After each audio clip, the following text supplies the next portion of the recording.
Hola, buenos días. Inicialmente me gustaría dar las gracias por la oportunidad de participar en este curso intensivo organizado por la Unidad de Patología Mamaria del Hospital de Mataró. Soy Chus Díaz, radióloga de mama del Hospital Universitario Mutua de Tarrasa y voy a hablar sobre los programas de cribado poblacional de cáncer de mama. Los programas de cribado basados en la evidencia científica son programas esenciales para mejorar los resultados en salud de la población. Cuando se organizan de manera eficaz, pueden prevenir enfermedades, reducir la discapacidad y la mortalidad. Hay una ley de salud pública del 2011 que define el cribado como aquellas actividades orientadas a la detección precoz de la enfermedad, su diagnóstico y tratamiento temprano, que se ofrecen activamente al conjunto de la población susceptible de padecer la enfermedad, aunque ésta no tenga síntomas ni haya demandado ayuda médica. Los programas de cribado deben de implementarse con la máxima calidad y la mayor accesibilidad para la población. Este es el guión de la sesión. Haré una breve introducción sobre la mamografía y los objetivos del cribado. Después hablaremos de los diferentes tipos de control que van a seguir las mujeres según el riesgo que tengan de cáncer de mama. Y decir que cuando hable de programa de cribado me voy a referir al programa de cribado poblacional en mujeres sin factores de riesgo.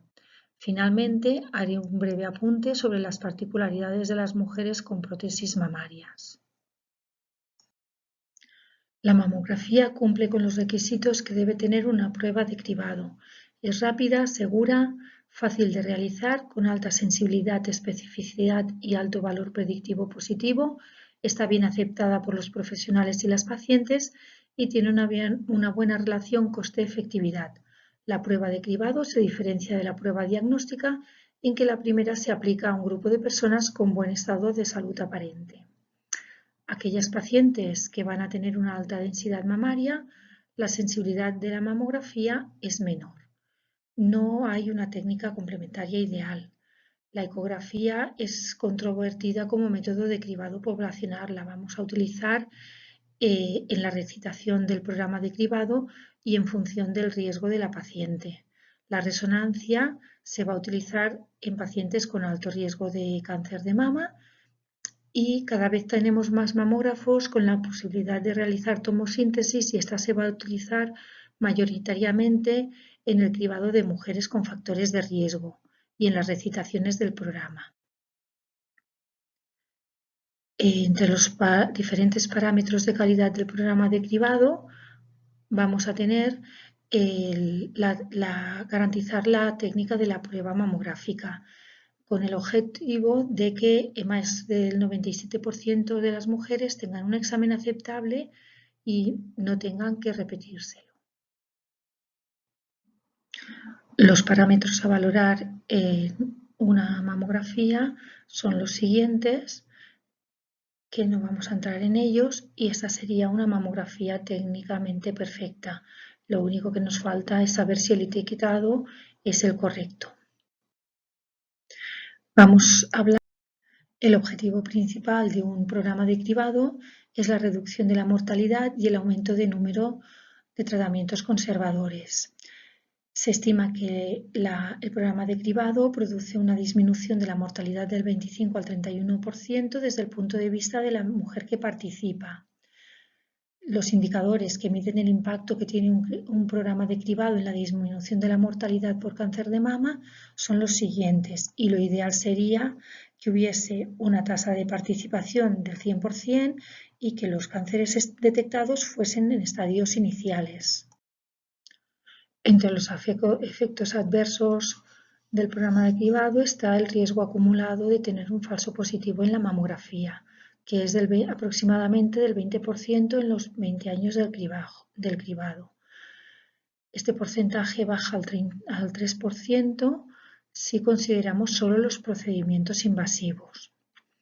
Otro de los efectos adversos es la tasa de cáncer de intervalo. El cáncer de intervalo es aquel cáncer que se detecta entre dos rondas de cribado o entre dos controles.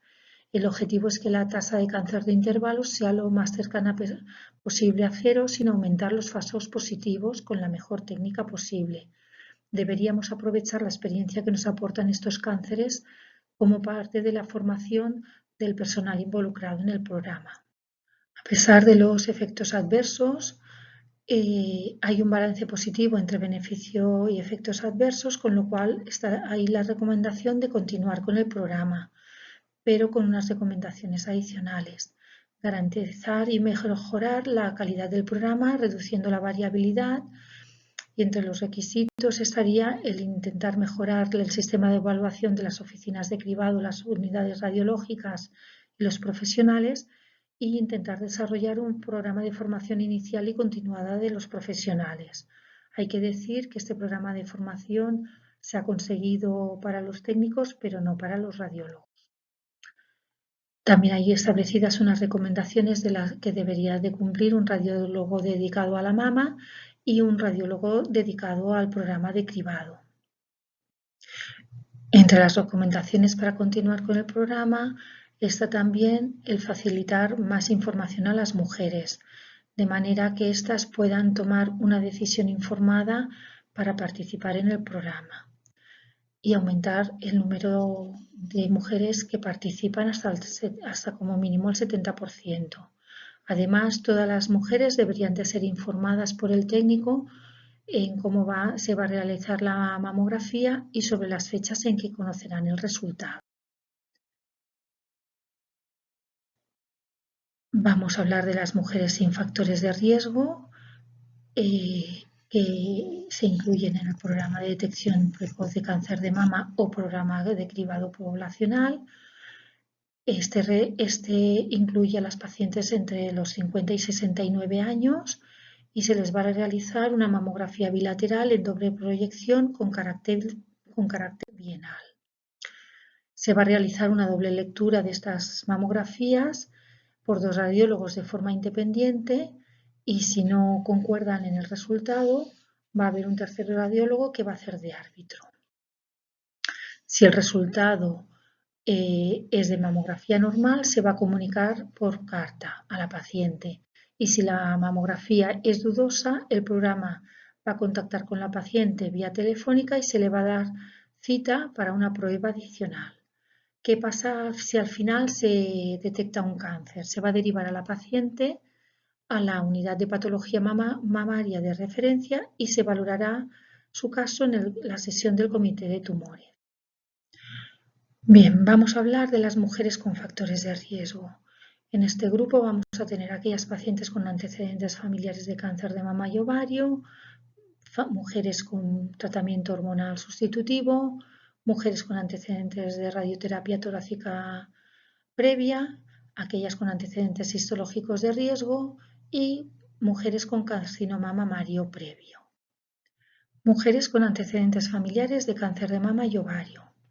Vamos a necesitar los informes médicos de los familiares que han tenido el cáncer y vamos a realizar se va a realizar un árbol genealógico con la edad del diagnóstico y las características del tumor. Para valorar el riesgo de nuestra mujer, vamos a considerar únicamente los familiares de una misma rama. No se van a sumar, por ejemplo, una abuela materna y una tía paterna. Según todo esto, vamos a estratificar a las mujeres en bajo, intermedio o alto riesgo. La mujer que tiene un riesgo bajo o riesgo poblacional tiene un riesgo acumulado a lo largo de la vida de cáncer de mama de menos del 15%.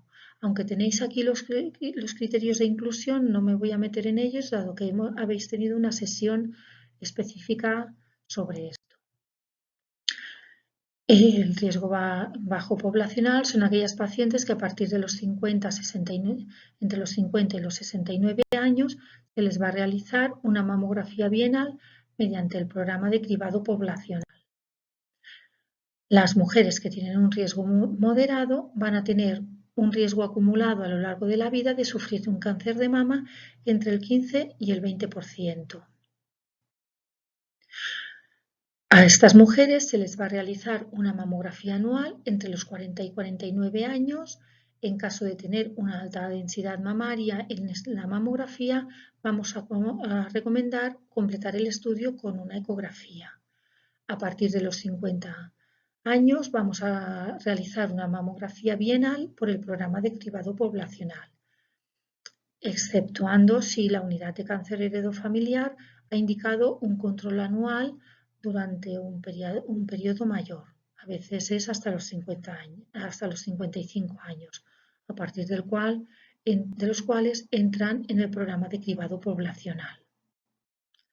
Las mujeres con un riesgo potencialmente alto son aquellas mujeres que llegan a la consulta y refieren no haber sido estudiadas en una unidad de cáncer familiar y no tienen unas recomendaciones, pero explican que tienen varios familiares con cáncer de mama, más de 2 o 3 familiares con cáncer de mama, algunos muy jóvenes, y entonces nosotros sospechamos que podrían ser de alto riesgo.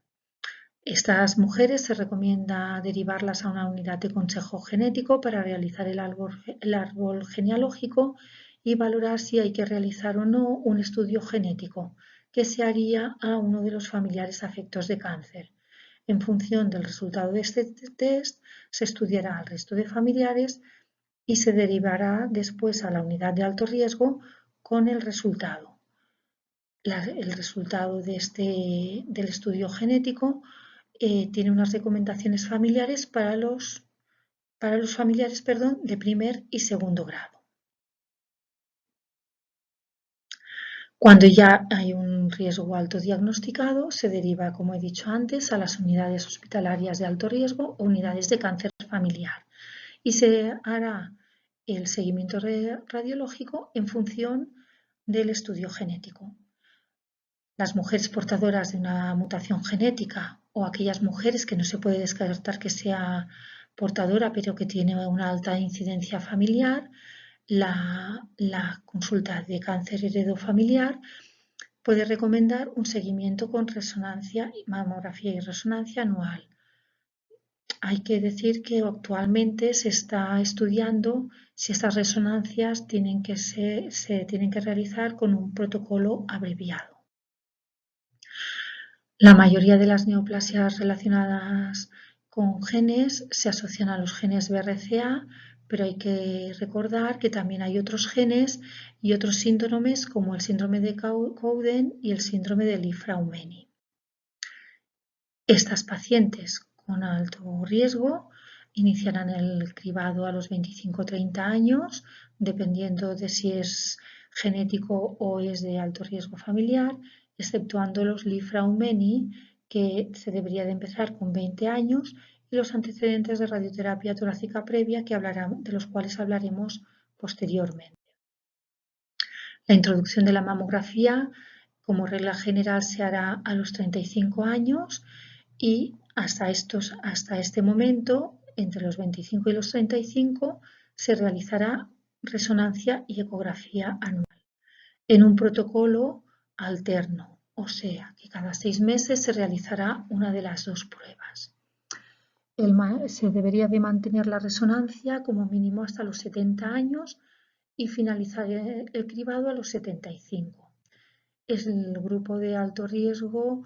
Hay que tener en cuenta que hay muchas mujeres jóvenes y la resonancia se debería de hacer en la segunda semana del ciclo, que es la semana que hay menos influencia hormonal y se optimiza su especificidad. En las mujeres en las que esté contraindicada la resonancia, el cribado se realizará con mamografía y ecografía. Hay que recordar que la resonancia no está contraindicada en la lactancia y que la mamografía con contraste podría ser una opción en los centros que no tienen resonancia o en las mujeres en las que la resonancia esté contraindicada. Tras el estudio genético, otro de los resultados puede ser que la mujer, aunque pertenece a una familia con una mutación genética conocida, la mujer no sea portadora de dicha mutación, con lo cual la unidad de cáncer heredofamiliar puede concluir que los controles se hagan por el programa de cribado. Mientras se inicia y se realiza el estudio familiar, se mantendrá el seguimiento que se venía haciendo hasta disponer de los resultados del estudio. Actualmente hay que decir que cada vez el tiempo es menor y no suele llegar al año. Recordar que además del estudio del seguimiento radiológico, estas mujeres tienen otras recomendaciones de seguimiento y cribado. Esta sería la tabla resumen de todo lo que os he explicado. Aquellas mujeres que siguen tratamiento hormonal sustitutivo se deberán de realizar una mamografía al inicio del tratamiento y después los controles serán anuales hasta finalizar el tratamiento hormonal, que suele durar entre 3 y 5 años. El cribado posterior se realizará en función de la edad. Las mujeres que tienen antecedentes de radioterapia torácica previa por linfoma, algún tumor infantil o tumores de tiroides tienen un riesgo también aumentado de desarrollar cáncer de mama, que está relacionado con la edad a la que se produce la primera radioterapia, las dosis recibidas y las áreas de radiación. A estas mujeres se les realizará un seguimiento anual a partir de los 8 o 10 años tras la radioterapia, con una exploración física anual, una mamografía también anual entre los 30 y los 75 años y únicamente se va a realizar resonancia si se ha recibido más de 20 Grays sobre el tórax antes de los 30 años. Entonces la resonancia, el control con resonancias debe de comenzar a partir de los 8 años tras la finalización de la radioterapia y esta resonancia se va a mantener hasta los 50 años. Podemos evitarla si la mamografía tiene una baja densidad mamaria. A este grupo pertenecen las mujeres a las que se ha practicado una biopsia con resultado histológico de lesión de riesgo o lesión B3. Estas mujeres tienen mayor riesgo de cáncer de mama en la misma mama biopsiada y en la contralateral. Estas lesiones se dividen en B3A, que tienen un riesgo aumentado de 1,5 veces la población general y deberán seguir controles con mamografía anual durante 5 años. Las lesiones B3 están asociadas a un riesgo aumentado de 4 o 5 veces la población general y estas mujeres deberán seguir controles anuales con mamografía hasta los 75 años. Podría considerarse una resonancia anual en algunos casos.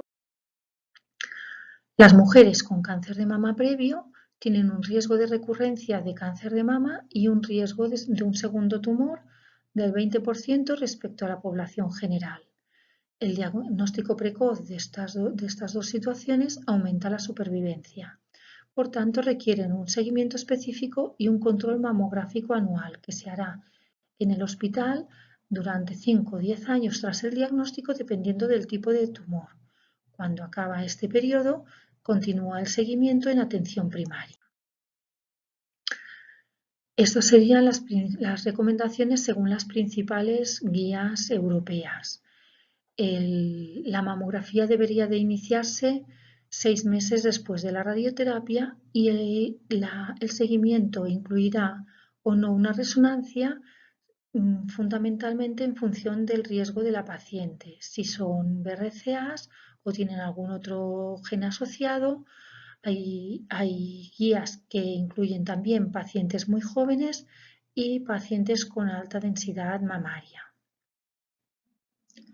El control mamográfico será anual hasta los 75 años, a menos que el cáncer haya sido diagnosticado por encima de esta edad, en cuyo caso se mantendrá hasta los 80. A partir de entonces, el seguimiento es clínico. Aquellas pacientes diagnosticadas a partir de los 80 años no precisan controles mamográficos, aunque sí seguimiento clínico. Un apunte final sobre las mujeres con prótesis mamarias, que en más del 80% es por motivos estéticos. El seguimiento, si no hay factores de riesgo, es por programa de cribado.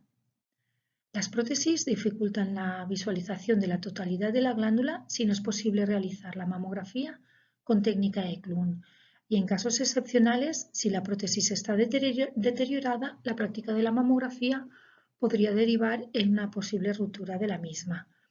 Estas pacientes deberían de ser informadas de estas particularidades relacionadas con la efectividad y con las consecuencias que puede ocasionar su realización.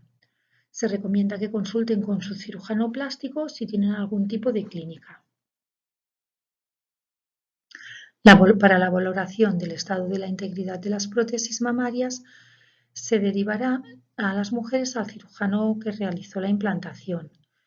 Si hay una solicitud de estudio radiológico, se debería indicar el modelo de la prótesis implantado y el año de colocación.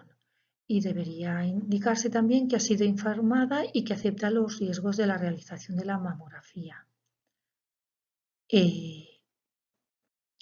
Muchísimas gracias por vuestra atención. Espero que tengáis un buen día.